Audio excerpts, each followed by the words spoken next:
Passons à la troisième partie du chapitre intitulé Droite et vecteurs, dans laquelle on va s'intéresser aux liens entre les droites et les vecteurs. Mais d'abord, générique.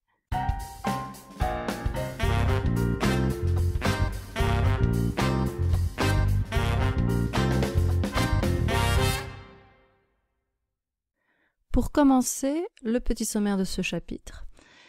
On commence par une activité, on continuera avec des définitions et des propriétés, on continuera avec l'équation vectorielle et l'équation paramétrique.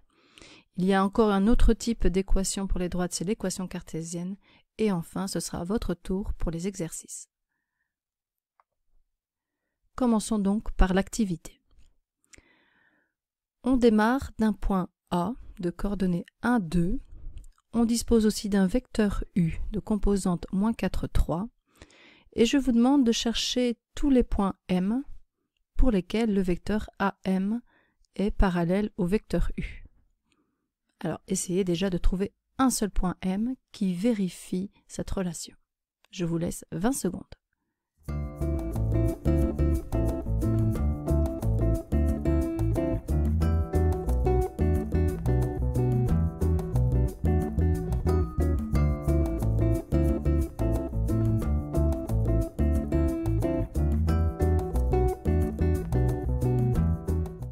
Il y a un point M assez facile à trouver. Je démarre du point A et je lui applique le vecteur de composante -4, 3. Donc ça veut dire que je me déplace de 4 unités vers la gauche, je monte de 3 unités et je trouve comme ça le vecteur AM qui a en fait les mêmes composantes que le vecteur U, donc le vecteur AM et le vecteur U sont bien parallèles. Maintenant, 20 secondes de plus pour trouver d'autres points M.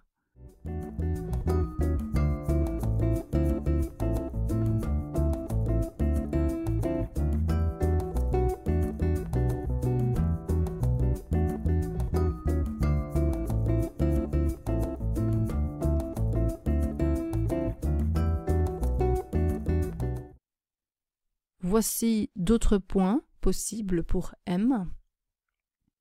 Donc celui-ci, par exemple, je l'obtiens à nouveau à partir du point A.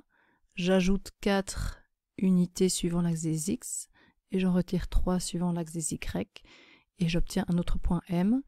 Et de façon un peu semblable, c'est-à-dire je vais retirer la moitié du vecteur U en quelque sorte, j'ajoute 2 unités, je retire 1 unité et demie et j'obtiens comme ça d'autres points M possibles. Et donc, vous l'aurez compris, les points M se situent tous sur une droite. Passons aux définitions et propriétés. Pour aller plus loin, on doit d'abord définir ce que sont des vecteurs collinéaires. On dit que deux vecteurs non nuls U et V sont collinéaires si et seulement si il existe un nombre réel K non nul, tel que le vecteur V est un multiple du vecteur U. Donc les composantes vont être proportionnelles et vous retrouvez là la définition de vecteur parallèle. Pour montrer que deux vecteurs sont collinéaires, on peut aussi utiliser une petite formule.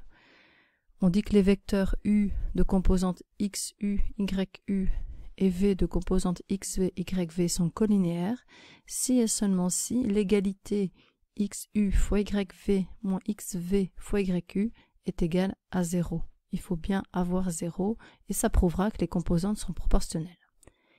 Et on va faire la démonstration de cette propriété. On commence par utiliser la définition qui dit que les vecteurs U et V sont collinéaires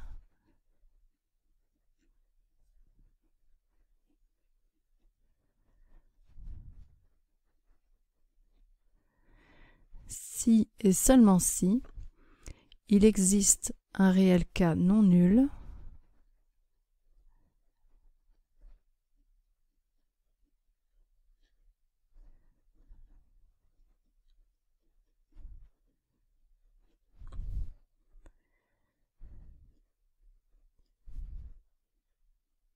tel que le vecteur V soit un multiple du vecteur U.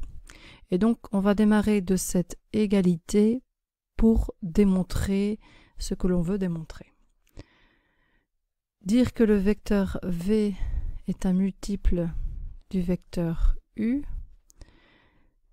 revient à écrire qu'au niveau des composantes, il se passe la même chose. C'est-à-dire que la composante en X du vecteur V est égale à K fois la composante en X du vecteur U. Et pareil pour les composantes en Y, YV égale K fois YU.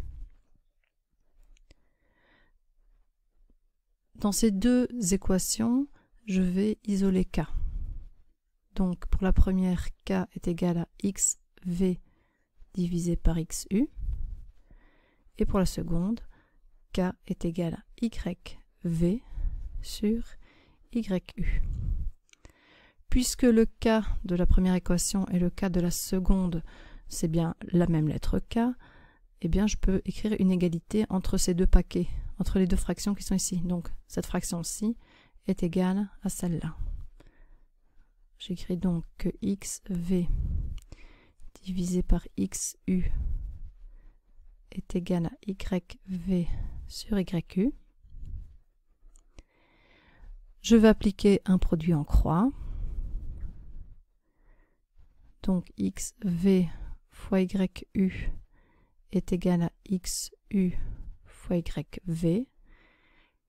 Et enfin, je vais passer le membre de gauche à droite de l'égalité. Donc il me reste 0 à gauche. Et j'ai XU fois YV moins XV fois YU. Et c'est bien ça que je voulais démontrer. Passons à un exemple. On va montrer que les vecteurs U et V sont collinéaires. Et donc on va montrer que XU fois YV moins XV fois YU est égal à 0. Alors, le x du vecteur u, c'est radical 5 moins 1. Le y du vecteur v, c'est radical 5 plus 1. Je retire xv fois yu, donc moins 4 fois moins 1, et je calcule ça et je m'assure que ça donne bien 0. Ici, dans les parenthèses, je reconnais un produit remarquable, c'est a moins b fois a plus b. Donc ça me donne radical 5 au carré, donc 5, moins 1 au carré, moins 1. Et ici, moins 4 fois moins 1, ça donne 4. Avec le moins devant, je suis à moins 4. Et donc 5 moins 1 moins 4, ça fait bien 0. Donc les vecteurs qu'on nous donne dans l'exemple sont bien collinéaires.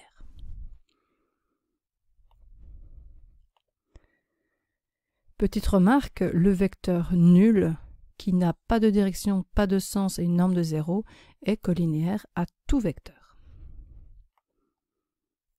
À vous de jouer et passer aux exercices.